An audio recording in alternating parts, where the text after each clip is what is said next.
You're now listening to No Gimmicks.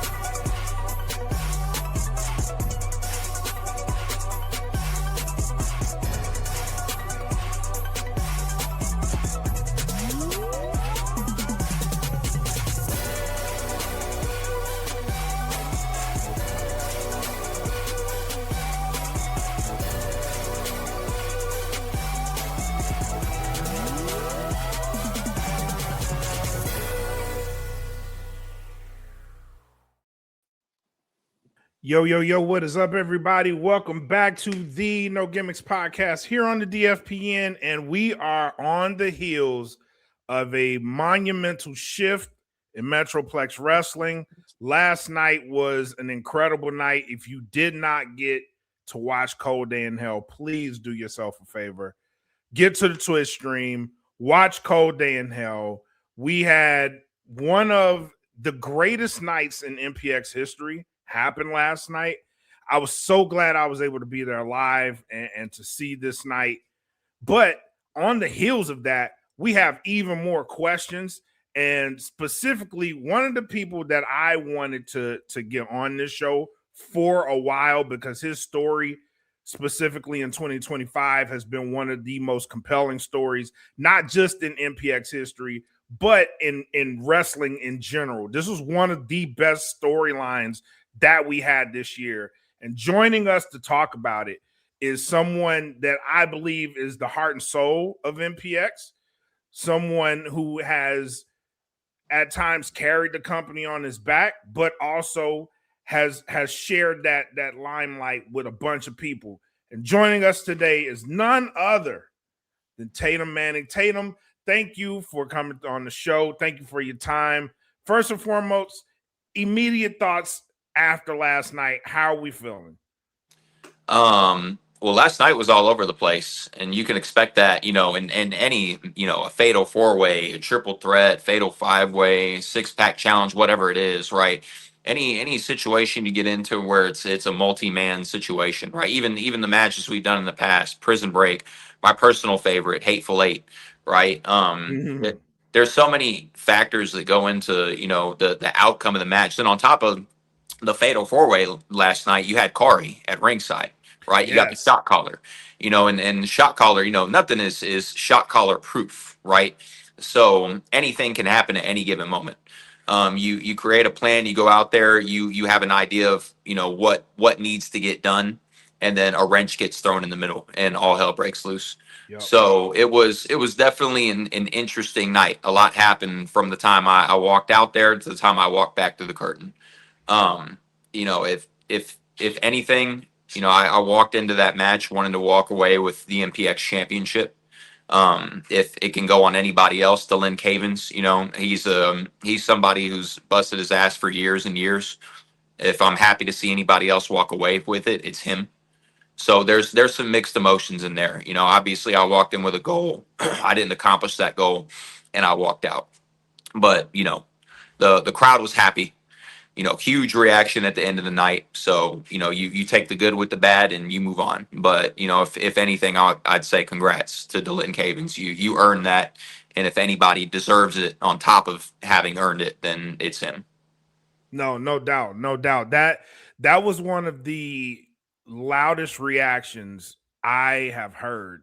Mm-hmm. Not just in the MPX arena, but that was one of the loudest reactions I got to be a part of. And that it was awesome, bro. Like, very few times do I cry. And it's even fewer times I cry because of wrestling. I had tears in my eyes last night watching Dylan Cavins pull that off. That was an amazing night. So definitely congrats to Dylan Cavins on becoming the new MPX champion. But while you're here, you've been someone, and I've caught a lot of flack on this podcast because I chose to follow Tatum Manning, and that included following Tatum Manning and stepping into the sun Let's start there. The whole Dave Sagan experience. You guys have a lot of history. A lot of stuff happened between you guys, but this year seemed like it was as personal as it's ever been, specifically for you and your involvement with House Sagan. Talk to me. Let's start with what led you to joining House Sagan and putting your emotions out there through House Sagan like that. And a lot of that you actually had to suppress, but talk to me about this whole House Sagan run, how you got into it, how you had to keep your emotions in check and eventually get out of House Sagan. Well, Dave Sagan, Tatum Manning is the longest story going on at Metroplex Wrestling. And it all goes back to 2021 when we beat the longest reigning MPX tag team champions at that time, which was Ryan Remington and Tommy Becker. Me and Dave have been the closest of friends. And to walk in our first match as a tag team and win the MPX tag team championships at Destiny 2021, that was a big deal. And we defended those titles, if not every week, then almost every week. And, Dave was moving home to Philly. And he said, "Hey, this is our last match. We're going to try to regain the tag titles." At that time, we had just lost them to Michael Schaefer and Sebastian Envy. And he said, "Win or lose after this, I'm done." Well, after that match, Dave turns his back on me. He says, "I'm never leaving." So that led to Purple Rain 2021, which was Dave Sagan versus Tatum Manning in a Red Rain match. Loser leaves MPX. And I beat Dave, and he left, and he was gone for a long time. Dave came back to the company to help me in the middle of a feud where I was completely outnumbered by the Sons of Mayhem. And at that time, I had just returned and won my second MPX championship. And then I hit Dave over the head with that title. And that was a huge turning point for me in my career at MPX, because that was what cemented the next 9 months of my life as MPX champion, where I did some very bad, heinous, vile things to people. I played mind games, and I did whatever it took to stay at the top, because that title, as someone who's won it 3 times, I can tell you it. If you do not control yourself, right? It can do bad things to somebody. You will become a completely different person, all in the means of just keeping it, right? That's why I'm happy with somebody like Cavens having that title, because that somebody pure of heart is going to do everything they can to represent this company the best that they can and not let it consume them and overcome them. So, getting back to Dave, he comes back. We have nothing to do with each other. We don't touch each other or speak to each other on this show for a while. He's in his own world, I'm in mine. But eventually we were bound to cross paths again. And Dave wants to go out of his way to disrespect me, right? And my girlfriend. And he wants to play these mind games and sucker me back into this new House Sagan that he has, right? This scheme that he recruits people and says, "I'm going to make you the best version of yourself. If you join me, I'll do this for you. I'll do that for you." And it's all in the means of keeping people around him. If Dave Sagan is anybody, we've seen all these different versions of Dave Sagan, but this man will grift, and this man will sucker you in and do what he can to get you to say yes to everything that he wants from you. Whatever it is, if it's to get the MPX Addicts Championship, if it's to hold every title in the company, if it's to win the MPX title, it doesn't even have to be about a title, but it's all about power, and it's about holding that power over people. And so I was suckered in to this life with Dave again. And, Destiny last year, it was Dave Sagan versus Tatum Manning. If I win, I take the Addicts title from him. If he beats me, I am forced to join House Sagan. And he beat me. Right. He stooped to the lowest of lows and forced me to join his group. And for months, I moped around. I was miserable. I was wearing this terrible Hawaiian shirt and these white jeans and these white boots. And I just didn't feel like myself. Right. But at some point, it just clicked with me, and I knew what I had to do to get one up on Dave Sagan. Dave Sagan is a master manipulator. He will do and say whatever he needs to sucker you in and get what he wants from you. So how fitting is it that Dave Sagan, this master manipulator, had danced perfectly to a tune that I wrote for him? Because I was always just his friend. I was always just, somewhat of a little brother to him. So I realized that if I'm going to get myself out of this situation and I'm really going to get this revenge that I want and that I need, He needs to get his comeuppance. Somebody who walks around and throws their weight around with their chest out and their chin up, they need to be knocked down. They need to be taken down. The only way that I was going to be able to do that was to gain his trust, to gain the trust of Isaac Mazer, even the trust of Caleb Riley and Michael Schaefer. Gain their trust. Give Dave Sagan the world on a silver platter. What did Dave Sagan want more than anything? The MPX championship. So I gave it to him. Go back and watch his match with Brick Savage. Brick Savage could have won that match in 3 minutes if he wanted to. But House Sagan came to Dave's rescue, just like they always have since he returned and formed this new House Sagan. I handed him that title on a silver platter. And the reason that I did it is so that I could be the one to take it all away from him. That was my third MPX championship. Not that statistics even matter to me anymore. And even though I held that title for only 2 minutes, that was the sweetest victory in the history of in my career at Metroplex Wrestling. That felt better more than the first MPX title, the second MPX title, more than any main event with anyone that I've ever stepped in that ring with and worked with. That 2 minutes, even though it was ruined by JD Griffey, that was sweet. I could not have asked for a better payoff in that moment, because I turned my back on Dave Sagan the way that he had turned his back on me, the way that we've gone back and forth over the last 4 or 5 years almost. And I executed a plan, and I executed it perfectly. And I had to do some bad, vile, heinous things to people. I had to cheat. I had to hug and shake hands with the people that I hated more than anybody, just to show them that I am worthy of their trust, because that was the only way. So for anybody who followed me on that journey, whether you cheered or booed me, whether you knew what I was up to the entire time or didn't, I'm appreciative, because that's a journey that we all went on together. And it's a journey that, maybe it's not over. Maybe something else will happen in the future, but only time will tell. No, you said a lot of great things just then. And I want to go back. I want to go back to something you said and see if I can connect some dots, because I was one of those people I blindly followed. I was like, if Tatum Manning is going to House Sagan, so am I, right? Blindly. And you did, so I did. Much to the chagrin of people on this show, right? But I was a staunch Tatum Manning supporter. So whatever he was doing, I was gonna support it, no matter what it was. And that's because I saw you at the end of that second championship reign, and I saw the mindset you were in.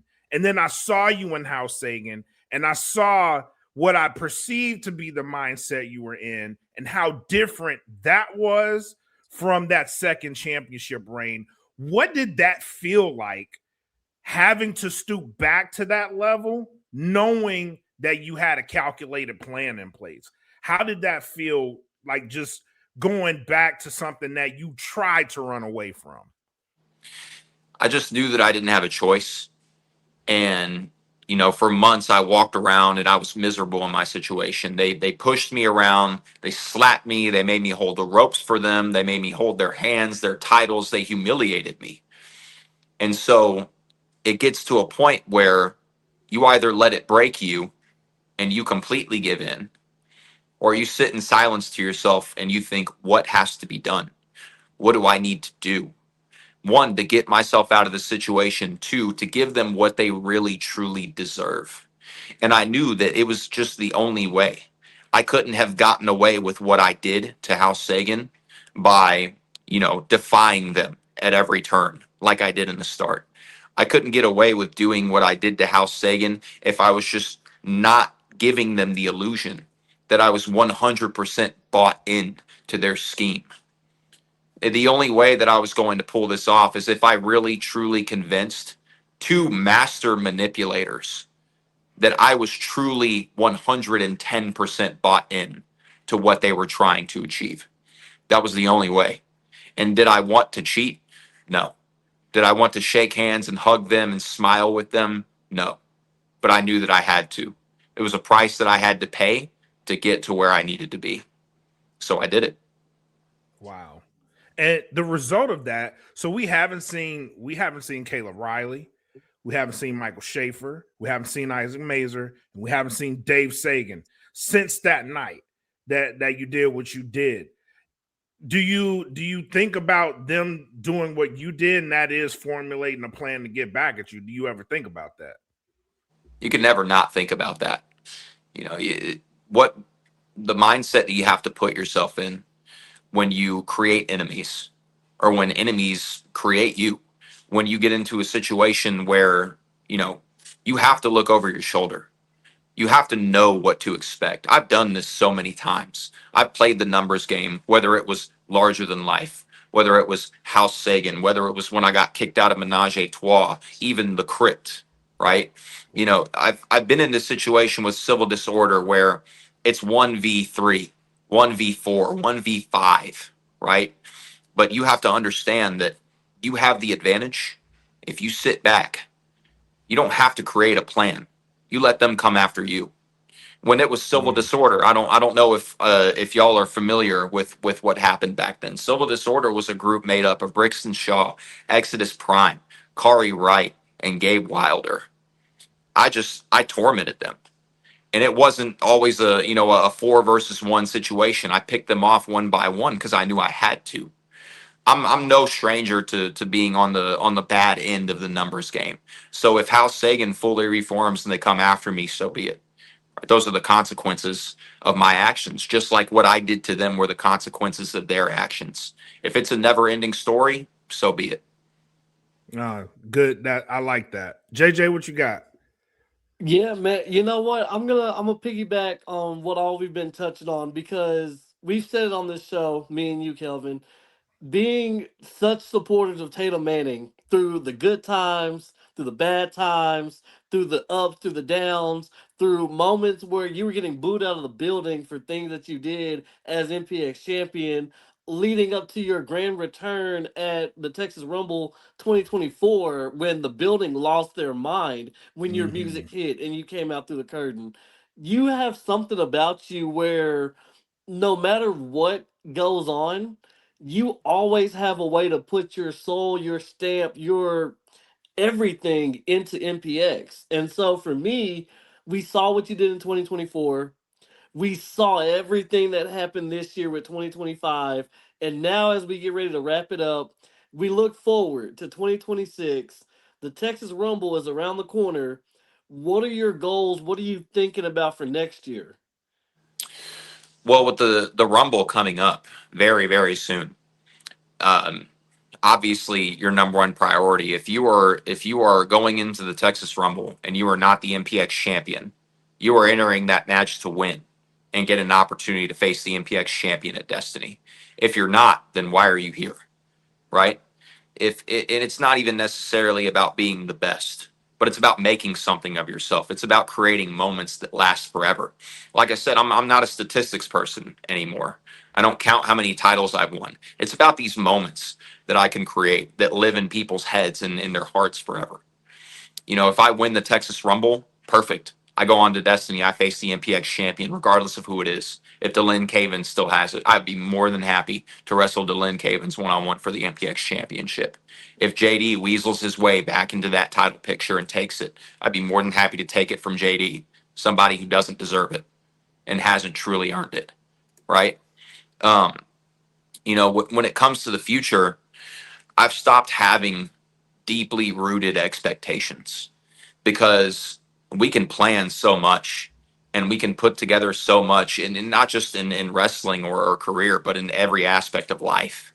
You have plans, you have aspirations, you have goals, but if you root yourself too deeply in them and they don't turn out the way that you want, then all that comes is disappointment. Yep. Other than rolling with the punches, I'm doing everything that I can just to make sure that I matter, to the both of you, to the people that pay their hard-earned money to show up every week, to the people who watch us on Twitch who can't show up every week. We have people who watch MPX from, other states, other countries at this point even. And when I show up, yes, it's my job, right? It's my job to get you emotionally invested, not just in me, but in us. Because it's not just about me. I play one role in the whole in the whole world that is MPX, as do we all. Mm. Um, So do I want to win the Texas Rumble? Yes. Do I want to go on to Destiny and win the MPX championship back? Absolutely, I do. If that doesn't happen, I'm not going to mope. I'm not going to be disappointed. I'm going to pick myself up and I'm going to move on to the next big thing for me. I dig that. I I dig love that. that, man. I love that. And it's funny that you said that because, like Kelvin has touched on, and I remember this conversation happening when you first decided to step into the sun. Kelvin was 10 toes down and was like, I'm going wherever Tatum's going. I have the same respect for you because both of us from Grand Prairie, we got to represent. And when I saw you go that route, I was like, oh no, Tatum, come back, come home, come home. Like, we've got Kool-Aid on this side. But after seeing the way that you were moving in the interviews, the body language, the tones, the face, like everything that you pay attention to as a fan, if you're always watching, it's the little things. And it took a couple of months, but I could finally see the gears turning. And I was like, yeah, Tatum is up to a plan, and I'm gonna sit back and watch the ride happen because I'm here for it. And that's one of the things that I appreciate about you Yep. and everyone else with MPX is the storytelling you guys bring. For the past 2 years, really, it's been up and up and up and up, and it just keeps getting better. So shout out to all you guys for what y'all do. Thank you. Absolutely. Appreciate Absolutely. And it was in the post too, because he would leave little details in the post that it just seemed like a normal, okay, I'm drinking the Kool-Aid type of post, but there were messages he would leave in there. And so Right? when you caught on to that stuff, it was like, oh, I get it. Looking back in hindsight, it was there in plain sight. His plan was in plain sight. You just had to pay attention to the little details, and that was brilliant. That was really brilliant.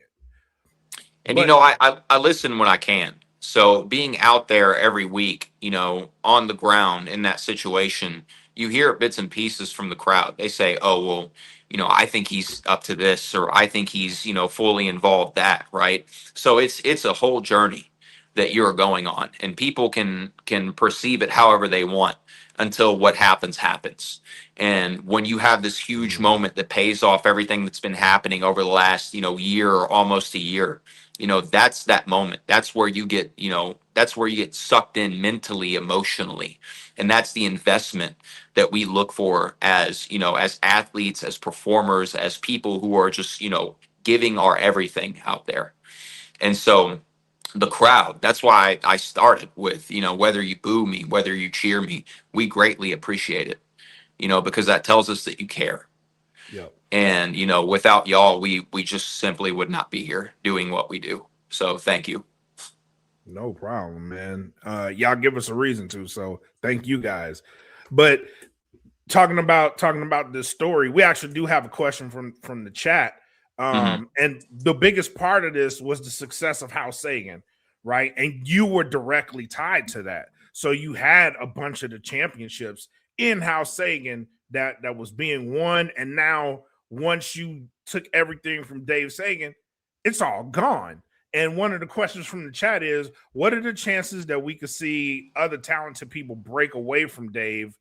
Is the rest of the house as dedicated as they seem? And that's a great question. I disconnected. Can you ask me that question one more time so I can give you a good answer? Oh no, he said, what are the chances that we could see other talented people break away from Dave? Is the rest of the house as dedicated as they seem? Well, if you look at House Sagan now, right, you have Dave, you have Isaac Mazer, you have Caleb Riley, and you also have Michael Schaefer, right? So, they still have these two people that are very much 110% invested in what Dave and Isaac are feeding them, right? So again, only time will tell. We have to go through this journey and we have to look at the little things, just like you said, right? So whether I get tied back into House Sagan, whether Dave decides to come back and he's not finished with me, whether they completely move on and they decide we're going to rebuild and we're going to do this or we're going to do that, right? Look close, pay attention, because if you remember, House Sagan started with Red Chambers. Red Chambers was their guy. Red Chambers was the young guy that they said, we're going to build him up. He's the next thing for us. He's Sonny Chambers. They changed his name. They cut his facial hair. They put him in a Hawaiian shirt and white pants, just like they did with me, right? But Red was bought in. It took Red being in that situation, deeply rooted in that situation, and then seeing the light, seeing the error of their ways, seeing the error of his ways, letting himself become invested to really get himself out. And thankfully, he had Big Jake, right? Big Jake Lindsay. He pulled him out of that situation. And what did they do? They reformed the Sons of Mayhem. Who did they replace Red with? They replaced Red with Brother Kaimi. Yep. Look at Kaimi now. Yep. Kaimi got himself out of that situation because they were so quick to say, oh, Tatum Manning attacked you. Tatum Manning did this. Tatum Manning did that. Well, Kaimi is not stupid. He knew that Caleb Riley attacked him. And Kaimi, he took that step away from them. He branched out. What did Kaimi do? He beat Dave for the MPX Addicts Championship. Did I help him? Maybe. Did I hide the fact that I helped him? Maybe also. Right? But regardless, he did it. And he did it on his own, and he didn't need them to accomplish that. So you look at these people who are invested in Dave Sagan and Isaac Mazer, people who let themselves become brainwashed, or maybe they just find themselves in this group because they think it's going to benefit them in their career, short term and long term. But you see what's happened with these people in the past, and history repeats itself. Maybe the same thing will happen with Caleb Riley. Maybe the same thing would happen with Michael Schaefer. Maybe one day they'll snap out of it. Maybe one day they'll just get tired of being in this situation where they obviously are doing everything to benefit one man and his greed. So we'll see. I love it. And Yeah. on that note, oh, sorry, JJ, go ahead. No, you're good because I was gonna jump in from the fan perspective because we always talk about that from the outside looking in. You know, that was a great point with all the other talents, with what Red did, what Kaimi did. And, you know, Kelvin, this is something that you and I have touched on with LVJ's story recently. You could kind of see there were some changes in House Sagan anyway, because Caleb Riley was on a losing streak. And it seemed like Caleb was getting that maybe you don't belong, maybe you don't fit in anymore. Michael Schaefer, for everything that Schaefer was doing, especially those matches with Brick, Schaefer would send Isaac Mazer to the back. I don't want you out here. I don't want your help. I want you away. I can do this on my own. So there were those little moments, even before Tatum's ultimate turn, where there seemed to be some kinks in the armor of House Sagan. Yep. Absolutely. Absolutely. But on that note, and with you leaving, there was also a transformation. First of all, there's two types of transformations I want to talk about. That is your physical, because it does seem like you've been putting your body through more of a regiment to handle the rigors of the ring. You look phenomenal. Thank you. I appreciate it. Yep. And then secondly, your other look, leaving House Sagan, the shaving of the head or the cutting of your hair and the changing of the gear. Talk about what led to both. Well, you know, I had this long blonde hair that I was just ready to get rid of. But also, you know, in House Sagan, I was made to look this way that they wanted me to look. And you know that that's not me, right? Whether I was believable in that skin or not, that was not me. And after being forced to look and present myself in this way to make these people happy, and then after, you know, really letting myself, you know, be consumed by it so that I can, you know, so that I can effectively convince these people that, hey, this is me now, right? Obviously, you know, when I left, it was going to be a lot different.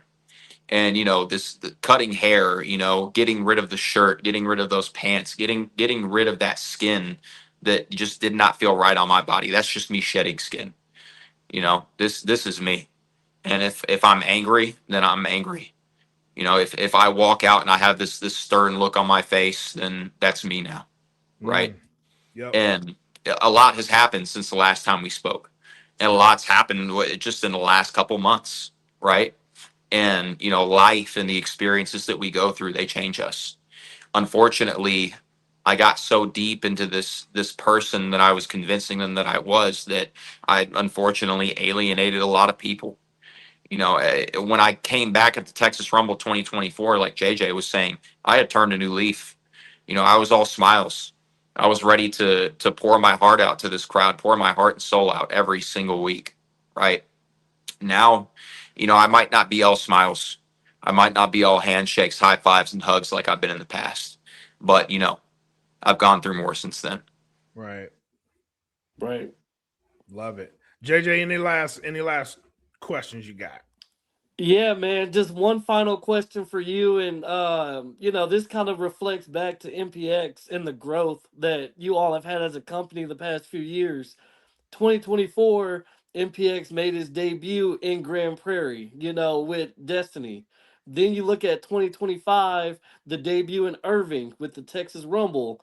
Now looking forward to 2026, the debut in Fort Worth with the Texas Rumble. So how do you feel being able to be a part of those monumental moments of MPX stepping out of their doors and getting into new territories? I'm just very grateful because I've told you in the past, I've spoken to both of y'all multiple times before, and I've told y'all that I'm grateful to be a part of MPX. I'm grateful to have found it when I did. I'm 25 years old now, and I started when I was 17. Is that 8 years? Yep. 8 years. 8 years I've been involved with MPX. Sometimes I feel like I'm beaten and broken down, more than I should be at my age. Sometimes I feel a little older than I am. Sometimes I feel like I've been through more than somebody my age has necessarily been through, right? But I'm just very grateful to have, played even a small part in this company. And again, just, do everything that I can to give people their money's worth and create moments, right? Because those moments last, more than statistics. 10 years from now, when people talk, let's say theoretically MPX is not around 10 years from now, even though it's already been around for well over 10 years. Let's say 10, 20, 30 years from now, when people think about MPX, they're not going to think about how many titles you've won. They're going to think about, do you remember when this happened? Do you remember that week that we went and this happened and everybody went crazy? Right? Those are the things that last in people's mind, those lasting memories. I'm here to create those. Right? Whether it's buying into House Sagan, whether it's turning on Dave, hitting him with his own move, whether it's taking that title from Dave, whether it's you know what I do on a big show, whether it's being in a 6-man tag and dancing with Santana Jackson, whatever that might be, right? Those memories that last in people's minds. That's what I'm here to do. I'm here to create lasting memories for myself and for others. With MPX debuting in Fort Worth, MPX has only gotten bigger ever since I started.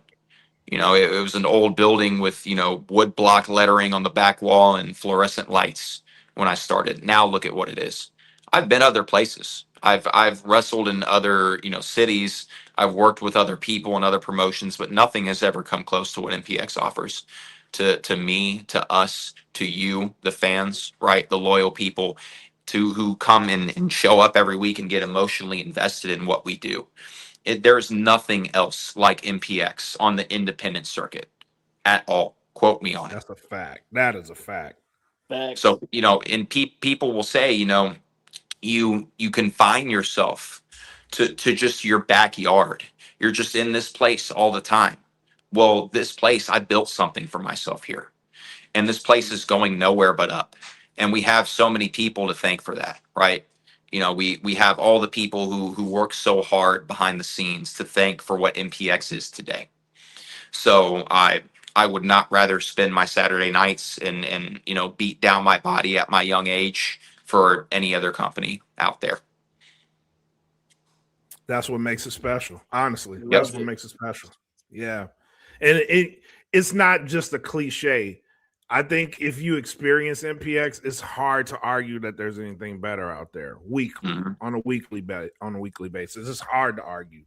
Right. And yeah, good points, man. Good points all around. Most definitely.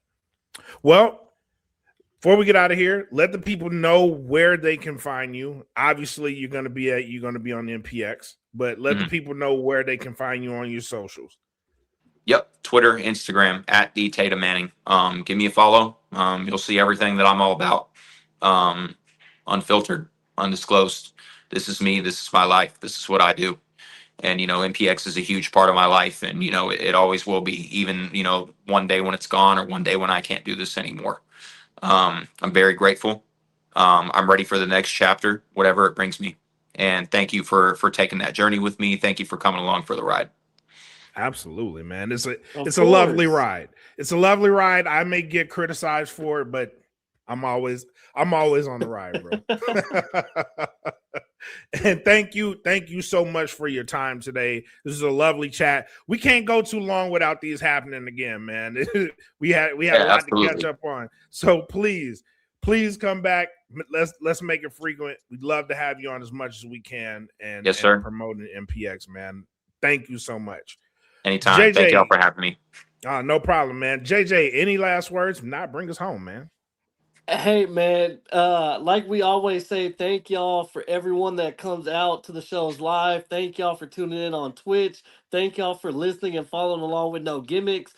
Kelvin, thank you for personally having me be a part of No Gimmicks. This has been great, being able to cover all the MPX action, updates, breaking news, stories, the whole nine. It's been a ride. And the Addicts, without a doubt, hands down, you can quote me on this, the MPX Addicts are one of the absolute best fan bases across any platform, no matter what you look at or where you are. The MPX Addicts are as loyal as anyone knows. Amen.